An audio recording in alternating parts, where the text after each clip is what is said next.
everyone, it's Darkseeker here again. Welcome back for another video, and we are back into standard mode with Renolock. Now, a couple of weeks ago, I featured Concedes Renolock on my channel, and yeah, it was very fun deck to play.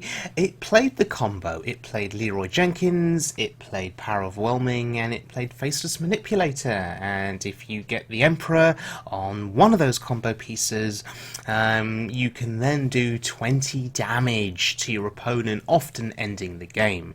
This particular version of Renolock does not play Leeroy. It does not play Faceless Manipulator. Hell, it doesn't even play Power Overwhelming.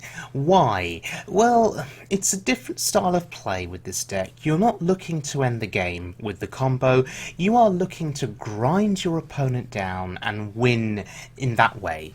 Because sometimes the combo just doesn't work. Sometimes you just don't draw all of the combo pieces. Sometimes you don't get the discount on one of them. You don't draw the Emperor in time, and sometimes it just doesn't work. And if it doesn't work as you want it to work, those combo pieces that you do have in your hand can be dead cards because you can't use them until you draw all of them. And so what do you do with them? They just sit in your hand. So this deck assumes that you're not going to play the combo, but you're just going to play Jiraxxus and grind your opponent down into the late game. Okay, so a different take on Renolock. No Leeroy, no Faceless, no Power Overwhelming. It's got an 86% win rate for me so far, and I'm new to this, so only 7 games there so far. I know, that's not a lot of games, and I can't form judgments about the success of the deck with only 7 games played. But what it does show is that it's worked well for me on the standard mode ladder so far early in the season, and therefore I'll probably continue playing it. And I've had a better win rate with this than with the Concedes Renolock, which runs the combo. So I'll probably stick with this version, see how well it does as I go further into the ladder. But we're going to analyse this deck, we're going to break it down, and then we're going to look at a few games. Okay, so let's just look at a few of the wins and losses here. So we've beat some shamans, we've beat a mage, a rogue, a druid. We lost to a paladin, which was hilarious. It was a buff paladin, and he just buffed all the cards in his hand. He played them and he went face and he won. I didn't draw Reno. I was sad. He was happy. Yeah, sometimes you don't draw Reno and you just lose the game. So let's break down some of the cards here, and yes, this is going to be quite a lengthy breakdown. This is designed for anyone that's new to the game or new to playing Renolock and just wants a bit of an understanding of what cards are used and why. And we're going to look at these early game cards first. So I apologise for the length of this analysis and this breakdown. If you're just watching this video because you want to see me play some games with the deck and you're not interested in the analysis, maybe you're an experienced player, just skip ahead, okay, and you'll get to the games. But for anyone that's new to this or new to the deck type, yeah, you may find this useful, and I hope that you do. So we start off here, Mistress of Mixtures, 1 cost, 2/2, restoring 4 health. Interesting card, a very useful card, because it does 2 things. Firstly, in the early game, it contests what they play early. In particular, against Pirate Warrior, for example, it's really good at contesting the Buccaneer. And the Buccaneer is a very annoying minion because it can get its attack power buffed when they have a weapon. So playing this Mistress can contest it. But there are situations where it doesn't work. So for example, let me see if I can get this right in my head. Turn 1, you play your Mistress.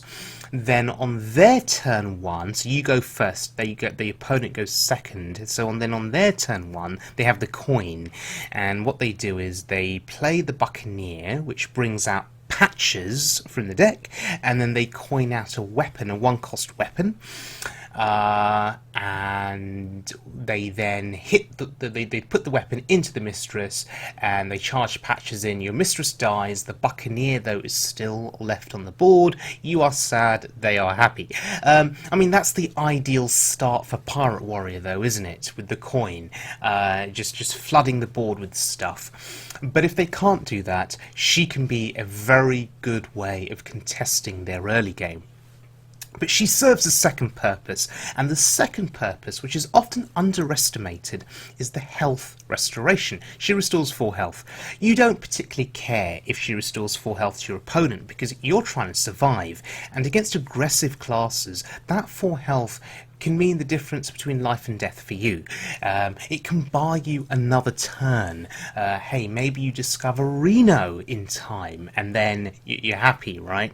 So she can buy you time in the mid or the late game, just because health really matters against aggressive classes. Okay, Imp Gang Boss. It's a wonderful card, right? It contests aggressive classes with their early game, right? 2/4 stats, it trades into things, it kills pirates, and it summons imps. That's pretty good value. Twilight Drake and Mountain Giant. These are 2 staple cards from the Handlock days. Now, if you're going up against mid-range or against control decks, you're probably going to tap early, right? You're going to tap, tap, tap, and then hopefully you can play a Twilight Drake and play a Mountain Giant. You know, the Twilight Drake, if you've got enough cards in your hand, its health gets buffed, and it can be very difficult to kill. And the Mountain Giant, you know, you can play it cheap, and it's a 8/8 played in the early game. How do you deal with that? It can often win you the game just by being on the board in the early game. So both of those are a throwback to the Handlock days, staple cards in the deck. They still work very, very well. Mortal Coil, yeah, it draws a card. That's pretty good. We like card draw in this deck. It brings you closer to Reno, but also it deals 1 damage. It kills patches, which makes it automatically good in my book. So Mortal Coil, good removal, good card draw. We like it. Okay, Acidic Swamp Ooze. It destroys a weapon, and of course in this meta there are pirates everywhere, and there are weapon-based classes everywhere. So Shaman, we know, with its Spirit Claws, or with its Jade Claws, or even with Doomhammer. You know, I've seen a few of those recently. Or Pirate Warrior with Fiery War Axe, or Arcanite Reaper. Swamp Ooze is so good at destroying a weapon. And buying you time, you see, that's what's really important here. And on that note, sometimes destroying an early weapon that they play, so the weapon that they get from N'Zoth's first mate, that's pretty good. Why? Because usually they'll play an early weapon, and then they'll look. A Pirate Warrior will look to upgrade it. And by playing the Swamp Ooze, you disrupt that process. You stop them from doing that. And it just disrupts their aggro, it annoys them, and it buys you some time in the early game. So Swamp Ooze is good, and I think the logic with this card is you play it whenever you think you can get value from it. And if that involves destroying an early weapon to disrupt their early aggro, hey, play it. You know, saving it for that Arcanite Reaper in the late game is not always wise, because you're still probably dead anyway, right? If it gets to that point. Doomsayer. So good, again, at disrupting that early aggro. So, for example, they play a couple of things, you play Doomsayer. And if they can't kill the Doomsayer with their minions and on the board, and if they don't have a spell in hand that can kill it, well, you know, they will go face with those minions. They won't play anything else on the board. Doomsayer goes off, board gets cleared, initiative goes back to you, and that, ladies and gentlemen, is the most useful purpose of the Doomsayer. It buys you initiative, which is so important, because then you're in control and there's a clean board, you can do stuff, and then they've got to react to you. So it's so good in the early game against aggressive classes, but it has its uses against mid-range and control as well. Shadow Bolt. just 4 damage removal. It kills a totem golem, and shaman is quite popular on the ladder. That 4 damage, I guess, is pretty decent, right? It's pretty decent. Okay, let's move on. Let's look at some of our late game. So we looked at the early game. Let's look at the late game. Sylvanas needs no introduction. Just a high value orientated card. A bit slow against aggressive classes, because I mean, what are you going to steal? Patches? A Buccaneer? I mean, what good does that do you? What are you stealing with her against these aggro classes? Nothing much, and you probably won't even play her against aggro classes, because if you don't draw Reno in time, you just die, right? So Sylvanas doesn't usually get a look in against those pirate warriors or those aggro shamans, but against mid-range and control, she is excellent. Stealing something juicy is always good. Ragnaros, again, no introduction needed, just super value orientated, 8 damage on your turn, at the end of your turn, just so good. The problem with Rag though is RNG. You have to have a good relationship with Rag for him to work. You've got to be friends with Rag, yeah, because if you're friends with Rag, he'll hit all of the targets that you want him to hit, and then he's good. All of those occasions where you say, Rag, hit face, and he does, you win the game. Or all of those occasions where you say, Rag, hit the minion, don't hit face. Yeah, so he's just good value, right? Spellbreaker, yeah, it's a silence effect. It's a 4/3 body as well. So what does the silence do for you? Well, it can break through a taunt. It can silence a frothing berserker in Pirate Warrior. That's really good. Notice how I keep referring to Pirate Warrior, because they are everywhere. So silence is decent. 4/3 body lets you then do some trades afterwards. That's pretty good. Okay, the Emperor. Yeah, discounts. We like discounts. Okay, sure. We're not discounting for a combo here. You know, we're not discounting for Leeroy, Emperor, PO, but a lot of your cards in your deck will benefit from getting a discount. So, for example, Lord Jaraxxus, he benefits from being discounted. If you play the Emperor and Jaraxxus, no, sorry, correction, Lord Jaraxxus is in your hand, the cost of the card is 8. On turn 10, you can play Lord Jaraxxus for 8, and then Hero Power for a 6/6 Infernal. That is insane. Yeah, so the Emperor there really enabling some progress to be made with playing Jaraxxus for cheap and getting that Hero Power, which really gives you something to work with on the board, okay, which is so good. And let's not forget, with Jaraxxus you get the weapon that does 3 damage. Yes, it puts your health to 15, and you do have to be careful. You have to be mindful of other Renolocks that run the combo, and you have to try and find a way to taunt something up just to make sure that you just don't die to 20 damage to the face. But yeah, Jaraxxus, super value orientated. Quite often against certain classes, or certain decks I should say, sorry, Jaraxxus is just a win condition. You play him and you just summon those 6/6s every single turn. Your opponent can't keep up. Whatever they play just gets eaten up by those 6/6s. You win the game, right? You just win the game outright. So such a good card. Okay, so we looked at the early game, we looked at some mid to late game, and now we look at ways of controlling the board with the deck. Kazakus, in my opinion, the best card to come out of the Gadget Sound expansion. The value on this dude is insane. You get a 1-cost spell, a 5-cost spell, or a 10-cost spell. They're potions, okay, and they do something interesting. These potions can clear the board. They can turn enemy minions into sheep. They can summon minions that have died during the game, friendly minions. They do AoE. They do so much, okay, and it's such a fun card to play too, and it's just a way of removing things from the board, right? And it's just really good. The Enforcer there, the Abyssal Enforcer, 3 damage AoE, it kills things. It kills, for example, Tunnel Trog. It kills feral spirits, so a shaman who plays Trog, double Trog into feral spirits, and then you just play the Enforcer, and it clears the board, and the shaman is sad. Yeah, just good AoE there, good battle cry, we like it, and it's a 6/6 body. Hey, it'll trade into things.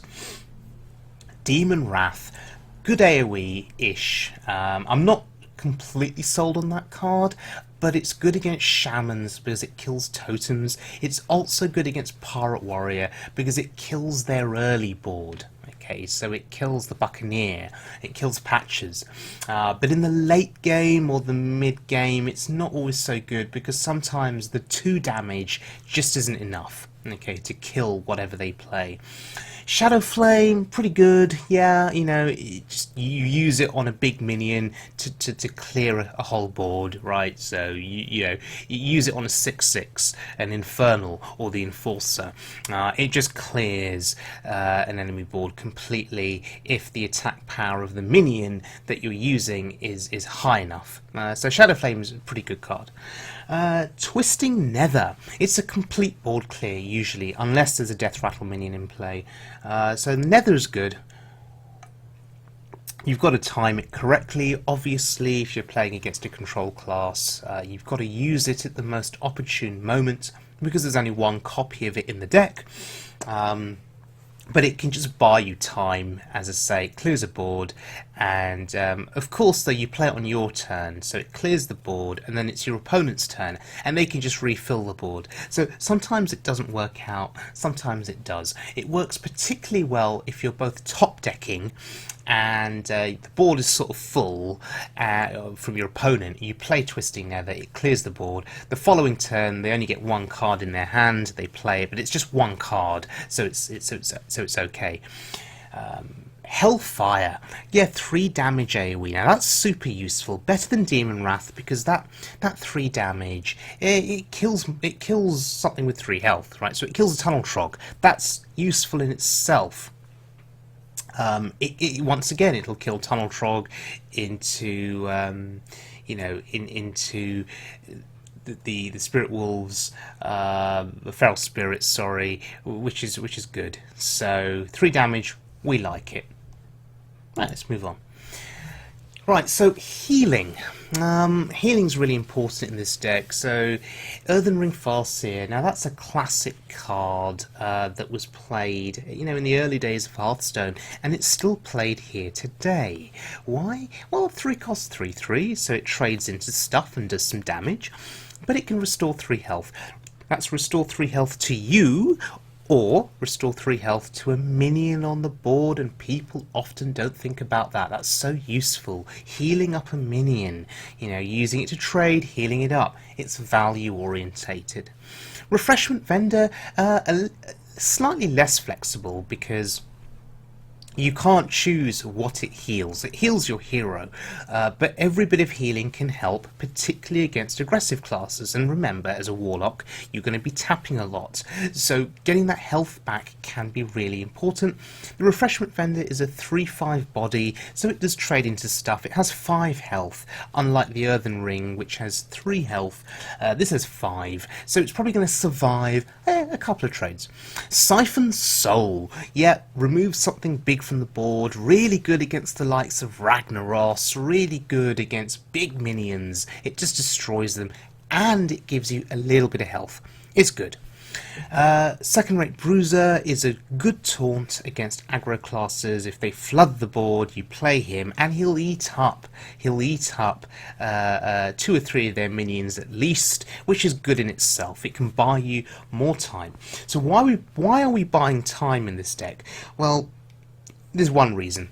Reno Jackson is the MVP. He's the reason you play this deck. Against aggro classes, you want to keep Reno in the opening hand, certainly. Hell, I even sometimes just keep him in the hand against anyone that I play, because he's so good. You just don't know when you're going to need him. I mean, even against a control class, right? Yeah, the game's really slow, but they may get lucky and they just may build a board up. somehow very quickly, and then go face, go face, go face, and you're thinking, how did that happen? You know, it's control versus control. How did this happen? And you're thinking, damn, I wish I had Reno in my hand. So there is logic to say that should keep Reno in your opening hand, and no matter what. And against aggressive classes, against Pirate Warrior, Aggro Shaman, you should mulligan aggressively for Reno and make sure you draw him early, because if he is not available by turn 6, there's a very good chance you lose the game. Okay, and that's the reality of aggro now. The Hearthstone meta, you know, with Pirate Warrior is more aggressive than it's ever been. The aggro is faster than it's ever been, and hence why we're seeing Renolock played more frequently on the ladder. It is to combat these aggressive classes because Reno is so good in that way. Okay, so that's your healing, and a couple more things to look at before we look at our games. Dirty Rat. This is another really high value orientated card because it does a couple of things. Firstly, if you play Dirty Rat and you take a card out of your opponent's hand, they put it on the board, well, you know, if they've got 3 minions already on board, you play Dirty Rat, you play MC Tech, and hopefully you steal something good, so there's value there. So Dirty Rat combos nicely with other cards, and Twisting Nether is one of those cards in particular, because let's say your opponent has a board that's pretty nearly full, you play Dirty Rat, it brings something out of their hand, you Twisting Nether on, you know, this is turn 10, you Twisting Nether, removes everything, and by drawing a card out of their hand, you're stopping your opponent from getting the value from that card. You know, on a couple of occasions I've managed to get Reno out of their hand, and that's made me really happy. So yeah, Dirty Rat, just so good in the right context. But even against aggro classes, it's good because it's 2/6 stats, and that's 6 health. Once again, with that 2 attack, it can eat up a few aggressive minions because it's taunt. So that's pretty good. Okay, let's look at well, as I say, speaking of taunts, let's look at some taunt-based cards. Sun Fury Protector, Defender of Argus. They're there to protect your face from taking damage. And in the late game, if you play Jaraxxus, you only have 15 health and you want to protect your face. So playing Infernals every turn and then taunting them up is a really good way of protecting your face once you've played Jaraxxus and your health is at 15. Faceless Shambler. Playing that on Ragnaros is hilarious because the Shambler will copy a friendly minion's attack and health. So Rag is an 8/8. He can't physically attack, but he'll do the 8 burst damage each at the end of your turn. But you want to protect Rag from being killed, and often Faceless Shambler on Rag will give you an 8/8 taunt that protects Rag. It's so good, and often then you just see it concede. But yeah, he's useful, I should say, providing there's something good that's on your board that you can play him with. Okay, so an Infernal, a Ragnaros, something with high health is very important when you're facing aggro classes, and he can just disrupt their aggro straight away. So Shambler, I love that card, I really do. Okay, so Bran Bronzebeard is in this deck, and his utility is amazing because Bran will synergize with the likes of Mind Control Tech. Yeah, you know, still 2 minions rather than 1. He synergizes with the Earthen Ring. Double healing, we like double healing. Really good against aggro. You know, 6 health, that's super good. You survive for a bit longer. Bran and the Twilight Drake, you double that health gain, which is insane, and you just hope that if it's a shaman that they don't have hex, for example. But yeah, doubling the health gain on the Twilight Drake just makes it so difficult to remove, so that's pretty good.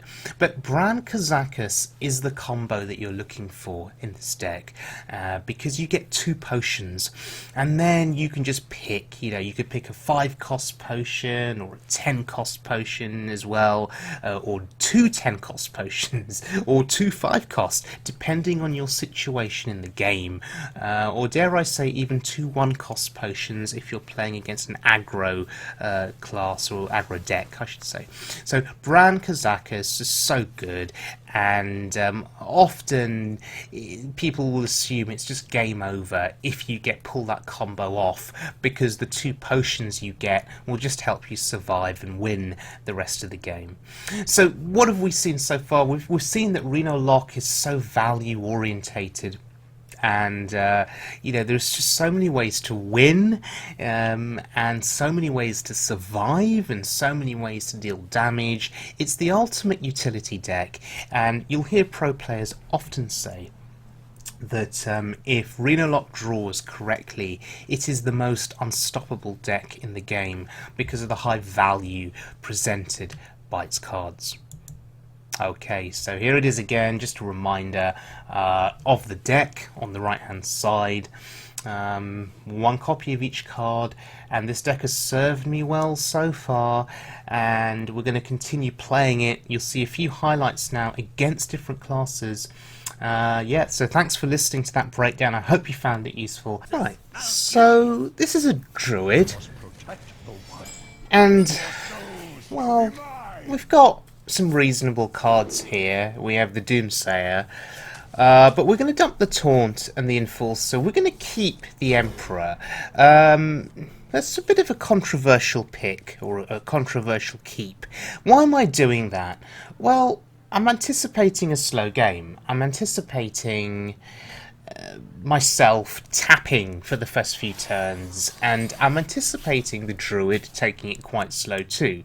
So with all the tapping, hopefully by turn 6 we have a handful of cards, we play the Emperor, we get value, we're happy, he's sad, and it's all good.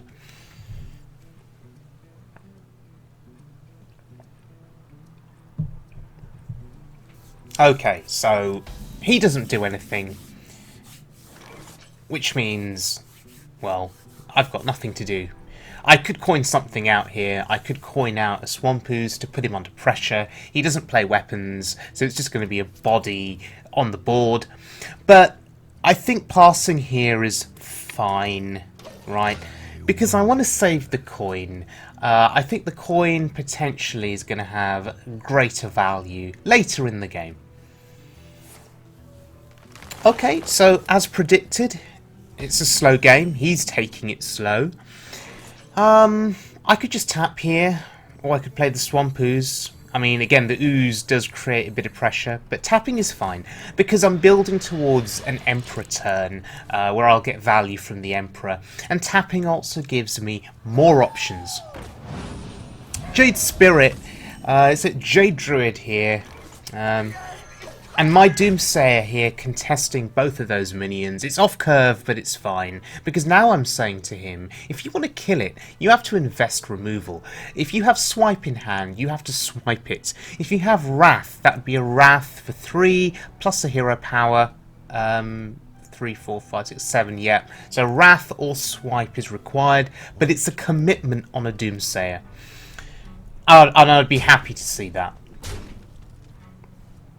Okay, he just chooses to go face. So even if he has the removal, he may be saying to himself, no, I'm not investing it on a Doomsayer. It's not worth it, is what he could be thinking. Okay, Kazakis, it's turn 4. We're not going to, we'll be fine in terms of our draws here, or not overdrawing. So 10 cost spell, I think, is the way to go. I mean, 5 cost is reasonable too, right? But 10 cost is value, and we're going for value, aren't we? Because this is going to be a long, long game. So just we take the 10 cost, right? We take the transform into sheep spell, right? That's so good. And to be honest, it doesn't matter what else we take from this point on. Turning minions into sheep is just insane, because this is a druid that's playing Jade cards, and those golems are going to grow, they're going to get insanely big, and we can turn them into sheep, which is insane.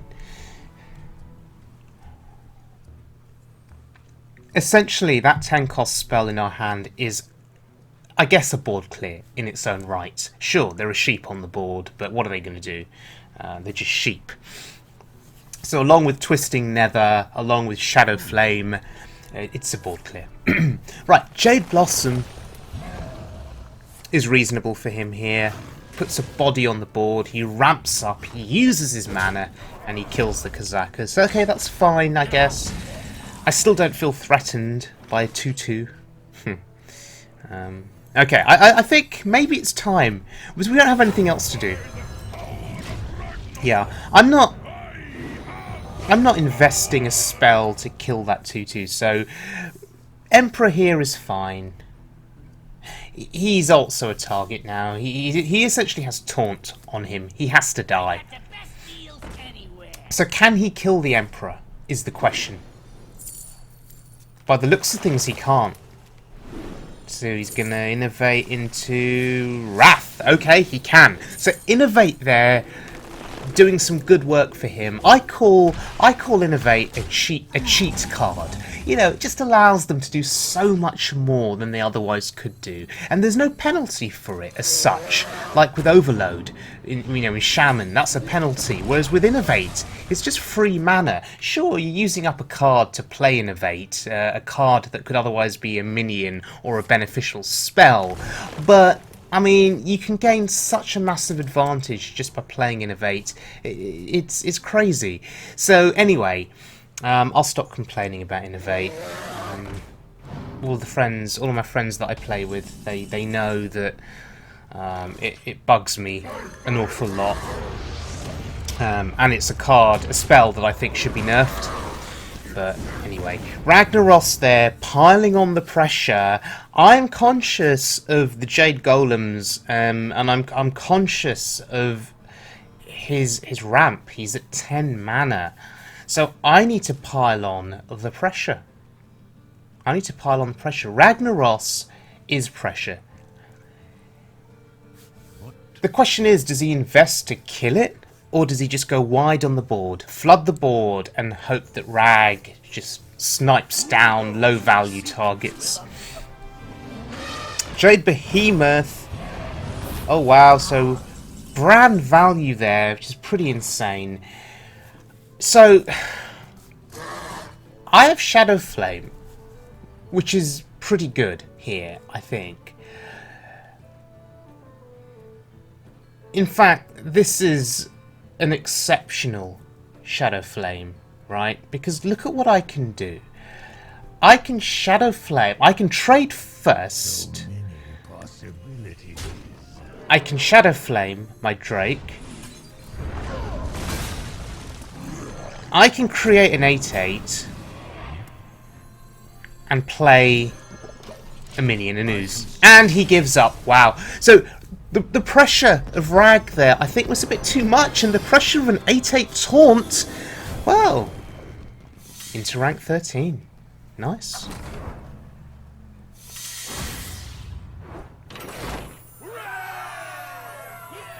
Your soul shall be mine. Okay, so we're going up against a warrior now. Question always is, what kind of a warrior is it? Your money is always on pirate, aggro warrior, in which case you need to decide what cards to keep. Now, I'm only going to keep the Shadow Bolt and probably the Taunt. Shadow Bolt kills a Frothing Berserker. The Taunt, well, it becomes cheaper if they play stuff, and if it's pirate warrior, they're certainly going to be playing a lot of stuff early. There's the Mistress. Now, as we've said before, she's pretty good. She'll contest, hopefully, a Buccaneer. But of course, he just armours up. So I mulliganed there for a pirate game. And he doesn't play any pirates. He just armours up. What's going on? What's happening? And armouring up again? Okay, something's not right here. This is Control Warrior then, which is interesting. Okay. We're not going to overdraw. We're okay from a card standpoint. We can play the Giant next turn, which is pretty good. Now that Mistress has been hitting his face. And by hitting his face, it's denying him the armor. That's actually really important. Because often what happens is, you know, you play the Drake, you play the Giant, and they just get shield slammed because of the armor build up on those early turns. Because usually as a Warlock you do nothing, you just tap tap tap tap tap, play the Drake or the Giant, and usually it gets shield slammed as a result of their armor gain on those first few turns. No shield slam required, an execute was all that was needed there, but it was a double investment. He had to invest 2 cards. I'm okay with that. Okay. So, here we play the taunt because we didn't have anything else to do, right? Welcome to the Grand Tournament, champion. And that's interesting. He's now going to be tanking up forever. So do we take a strategy, like in the previous game? With the Druid, we went aggressive. Ragnaros put on the pressure. An 8/8 taunt put on the pressure. Do we try and put him under pressure? Is that how we win this game? Through pressure? Okay, I'll take a shield slam on a 4/5 minion.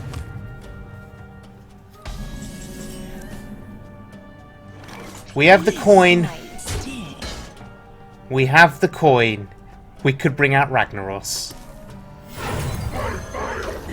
This is the strategy that we used in the last game. We are being aggressive here. And look, it shredded that armor. Shield slam, hopefully now, is useless. Although, if he's got shield block... Oh look, of course he does. Of course he does. And he's going to shield slam it. Damn it. Right, we've seen an execute. We've seen a shield slam. It's really important to keep count of the removal that gets used.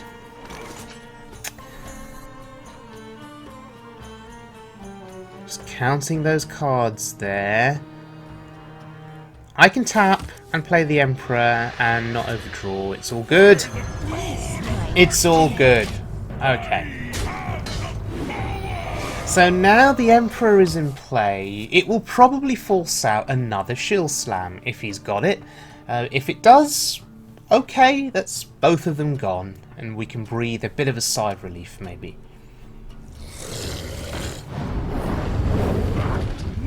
Back to work. Oh, Bash, okay. Cruel Taskmaster there. When's the last time you saw that card get played? Honestly. So, he didn't need to use a shield slam there, or an execute. He was able to improvise. Really wanted to get those shield slams and executes out of the way. Just to help my late game. Okay. I'm not going to commit the Shambler here. You see, one of the biggest considerations is Brawl. And if he brawls, we commit too much, you know, we're sad. Speaking of commitment, that's a Sylvanas. How do we deal with that? That's awkward.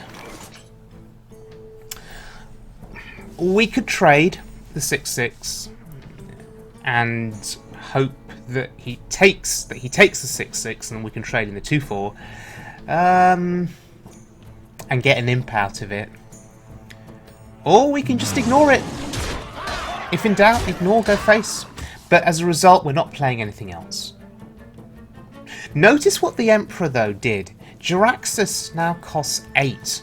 That's significant because on, well, it's turn 10.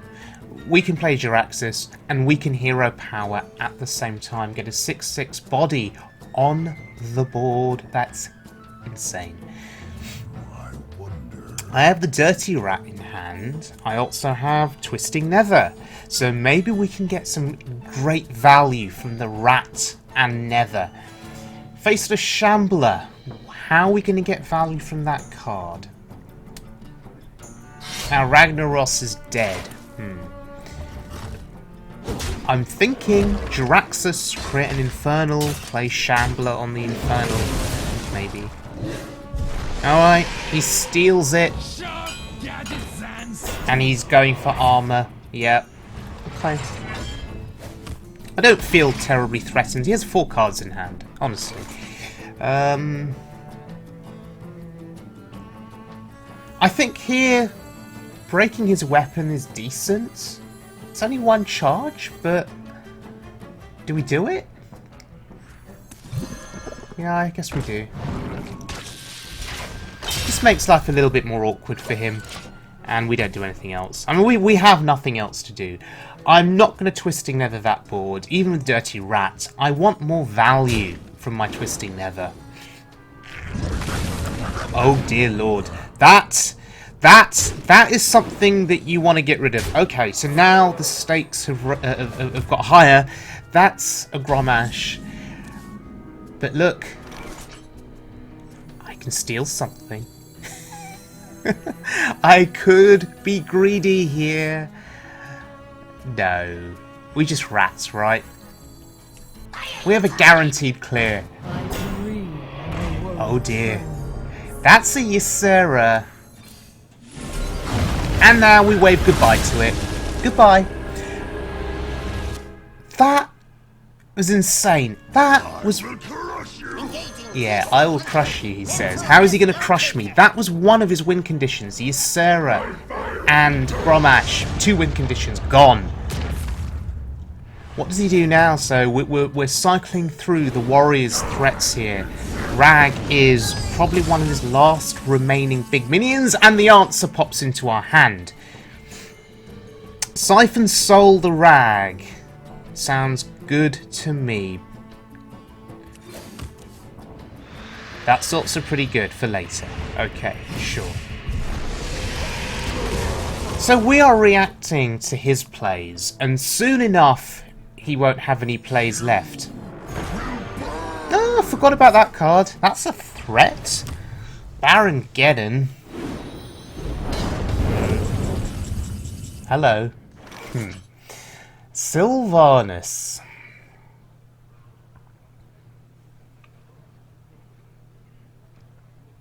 I don't think we can Jiraxis here, so I think it's a Sylvanus play and a Shambler play, maybe, just to put 2 bodies on the board. The Shambler is good here because it may force a trade, and that's good because Sylvanus will live and the 2 damage AoE doesn't go off. I was thinking of trading. Bash?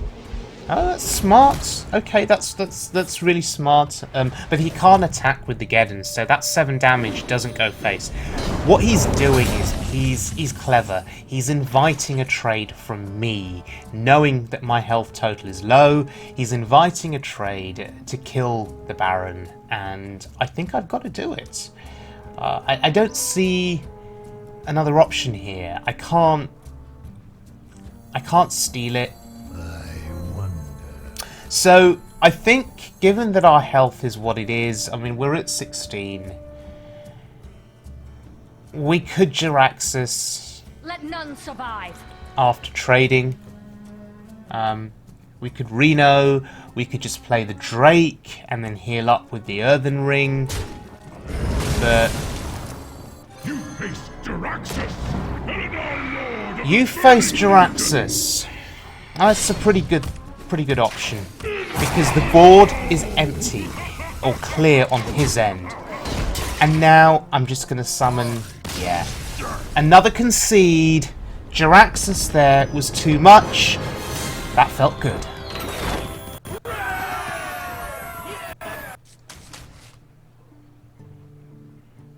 Okay, going into our next game. It's a Warlock. So you make the assumption that it's a Renolock. What else could it be on the standard mode ladder? If this was wild mode, I'd have some thoughts, you know, some additional thoughts. It could be a Zoolock, it could be a Demon Lock. But this is standard mode. It has to be Renolock. So it's the mirror match. And the mirror match is always interesting because you have to watch out for combo. You've got to watch out for Leeroy, Faceless Manipulator, Power Overwhelming. The trouble is, my deck doesn't play it. My deck has just only Jiraxxus. And at 15 health, unless there are taunts on the board, Jiraxxus is very susceptible to being killed by Leeroy combo. So, you've got to be careful here in this game. Twilight Drake is reasonable.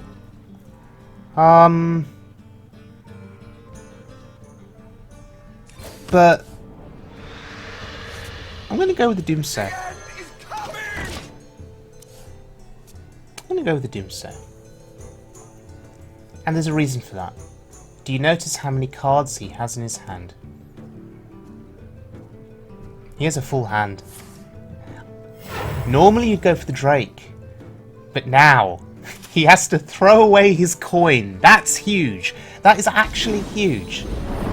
Just got good value out of that Doomsayer.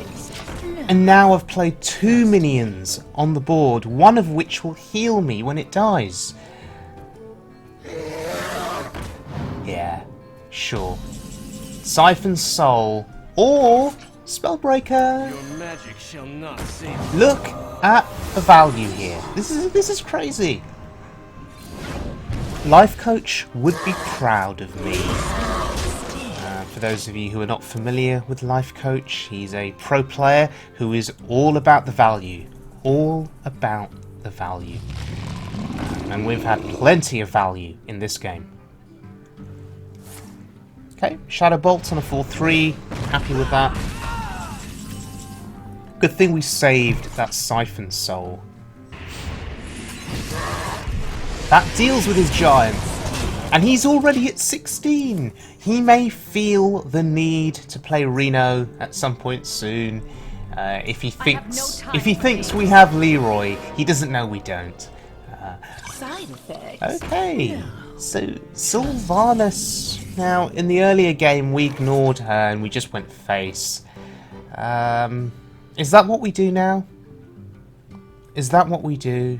Do we just ignore her?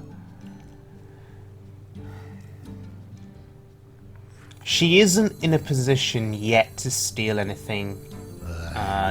Well, I mean, he could trade, and then he could AoE his board, AoE the board, and steal the Drake. I tapped last. That was a mistake. This might sting. I should have tapped first, so that was really bad of me. So that was a misplay. But yeah, we're just gonna do what we can here. I don't know if I've played that turn correctly.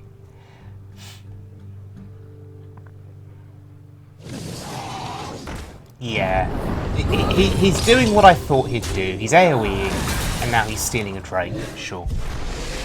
But that Drake is damaged, and I guess we're not too sad to see it go.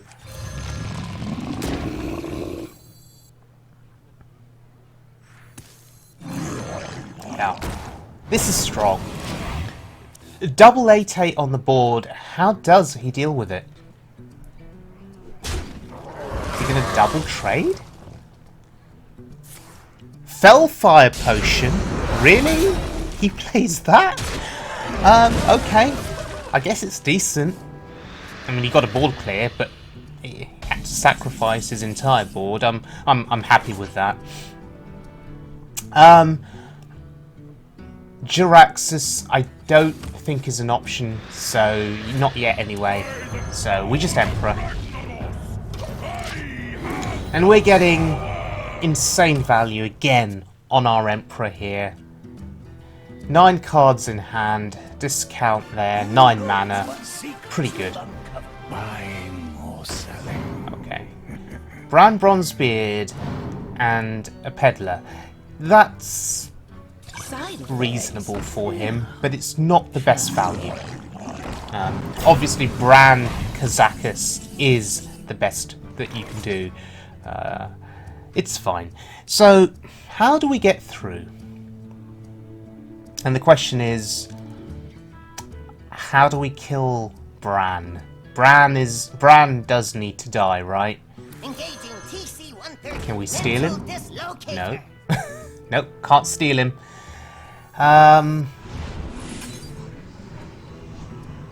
So we can use our Shadow Bolt, it's fine. There we go. So, Bran is dead, he can't get a double Kazakus potion.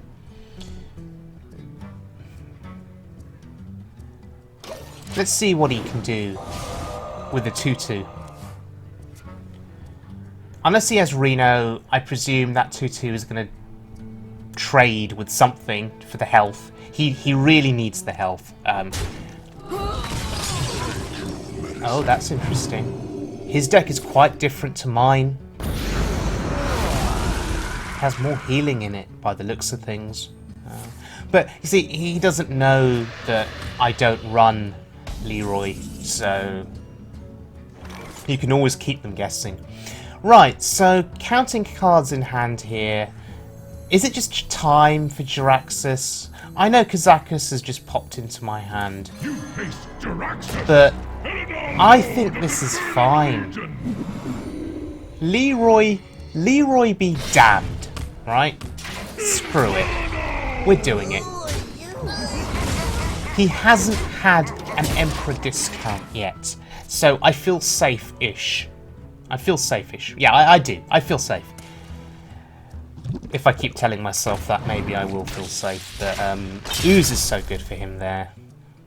Why did I play Jaraxxus? I played Jaraxxus because... Okay, that's interesting. Because, as I said, he's not played his Emperor, so he can't kill me just yet to combo.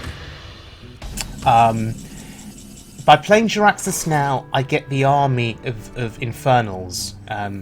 You know, fatigue is a thing in these kinds of matches, so I don't want to be tapping anymore. So I'd rather be playing 6/6 minions on the board and forcing him to deal with them.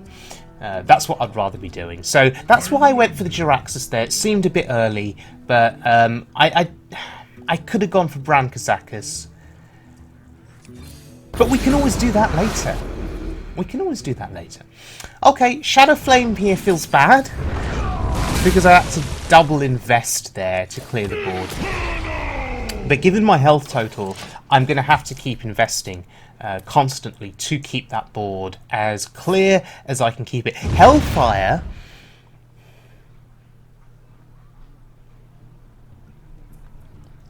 does what? Hellfire damages the Infernal. Okay, that's a read on combo. That's a read on Leeroy. That's a read on Faceless Manipulator Leeroy Jenkins to the face for 12. Hence why he played his Hellfire. However, I have Kazakus. So we go for 10 cost, right? 10 armor is critical, and I guess we can go for the sheep, right? That's decent. Okay. Another 10 cost for value. 10 armor again. And it doesn't really matter what we pick here now. We have just getting 10 armor there is sufficient to keep us alive. But we're going to play around Leeroy Faceless here. He thought he was being clever, but he telegraphed it so badly. And now with that board, Leeroy Faceless, that combo does nothing to me. That does something, though. Yeah, of course, it went face. Of course it did. But I think it's pretty much over. And there we go, a concede there from a Renolock. That felt good. Again, another concede. Okay, just one last game here. And this is against a Shaman. The Acidic Swamp Ooze. Getting great value. And you may be asking, well, it's a 1-3 weapon. Yeah, but it's a 1-3 weapon that can become a 3 attack weapon if he gets spell powers. So, I mean, Shamans often do that, right? They equip a weapon and then pass. So I just took full advantage of that.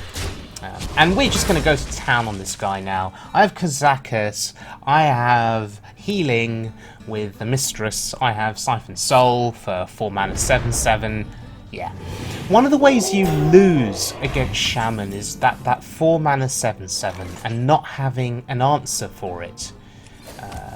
If you're playing as a Shaman, you want Hex. If you're playing as a Warlock, you really want Siphon Soul or Twisting Nether.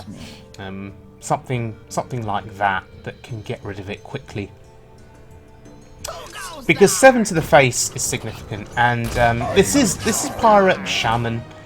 And look, he's being so aggressive here. Look, he's just flooding the board. Well played, sir. You are about to get absolutely wrecked. Demon Wrath. That's why we have it in the deck. It kills Buccaneers. It kills low-value pirates. Pretty good. Hero power and player flame tongue? Sure. He's feeling desperate. He knows that the only way he wins the game is aggression, and I've slowed him right down. I mean, I was lucky to have the cards that I had. Swamp Ooze, Demon Wrath. You don't always draw them. You don't always draw these solutions. And speaking of solutions, there is no Reno Jackson in my hand. I have this tendency, when going up against Pirate Warrior and Pirate Shaman, to not draw Reno. Reno is often in the bottom 10 or the bottom 5 cards of my deck. I just get very unlucky, unfortunately. So anyway, I'm not feeling particularly threatened by his board, so it's a perfect time to Emperor. He may not be able to remove it. No, he does. He throws a lava burst at it because he had to. Further discounts on the Emperor, just disgusting. But he's walking right into an Enforcer. 3 damage AoE. Goodbye to the board. He's not coming back from this, is he? Surely. 4 cards in hand. What's he going to do?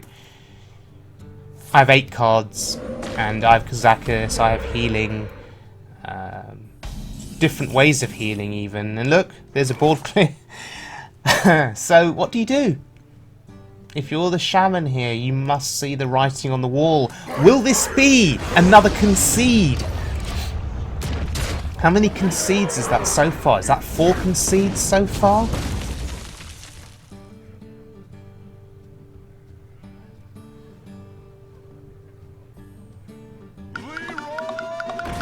Really? You have lethal? Wouldn't surprise me if he did, actually. It's a Shaman, right? No. So he's just thinking to himself, he's got to do something proactive, and he's just doing all the face damage he can. I like his play. It's a gutsy play. It really is. I like it. But he's going to be really sad to learn that I have Shadow Flame in hand. I don't even need to Twisting Nether. I can just Shadow Flame. But there is some consideration for my health total. I mean, we've seen 1 Lava Burst. But there's probably going to be another one in hand. There's probably something like a Lightning Bolt. I have to be conscious of the health total. I don't think I can die at this point now, but or die easily. But I need to be conscious. So we're just going to taunt up here. This is what caused a concede earlier on. This combo here, the double 8/8. Yes, and it's another concede. Unbelievable. Never had so many concedes from one deck before in such a short period of time. And that takes us to rank 11, so we're happy.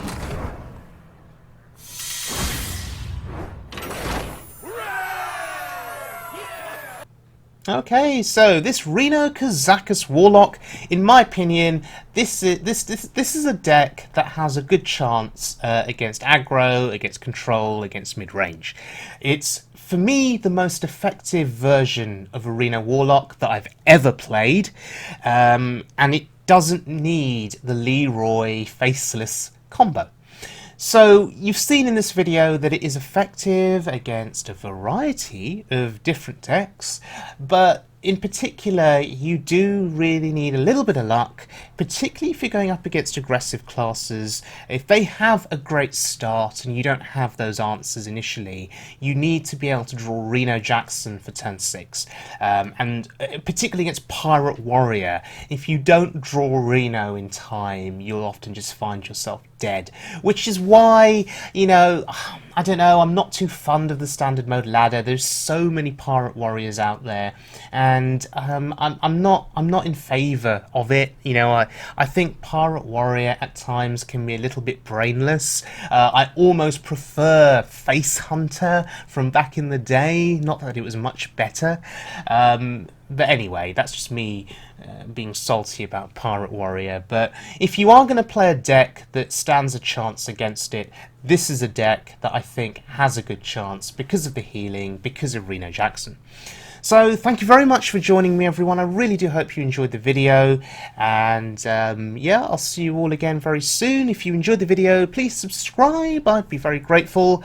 And I'll see you all again for our next video for some more standard mode, wild mode, or maybe even arena content. Do take care now.